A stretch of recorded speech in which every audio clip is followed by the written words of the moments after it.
আপনি রাত 12টার সময় কাউকে হ্যাপি বার্থডে উইশ করতে চাইছেন মেসেজ করে, অথবা সামনে হ্যাপি নিউ ইয়ার আসছে, আপনি রাত 12টার সময় উইশ করতে চাইছেন, কিন্তু আপনাকে আর রাত জেগে মেসেজ পাঠাতে হবে না। আপনি শুয়ে থাকবেন, মেসেজ ঠিক অটোমেটিক রাত 12টার সময় চলে যাবে। এই কাজটা আপনি কীভাবে করবেন? সর্বপ্রথমে আপনার মেসেজ বক্সটি ওপেন করে নেবেন। করার পর আপনি যাকে পাঠাবেন তার নামটা সিলেক্ট করে নেবেন। সিলেক্ট করার পর নিচে এখানে লিখবেন, যা আপনার লেখার সেটা লিখে দেবেন।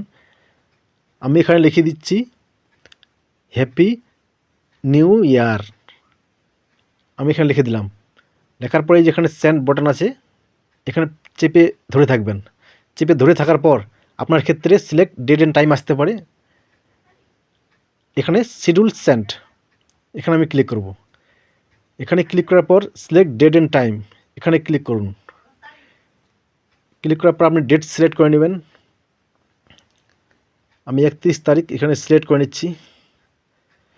সিলেক্ট করার পর নেক্সট করে দেবেন। তারপরে আসবে টাইম, আপনি কখন পাঠাতে চান।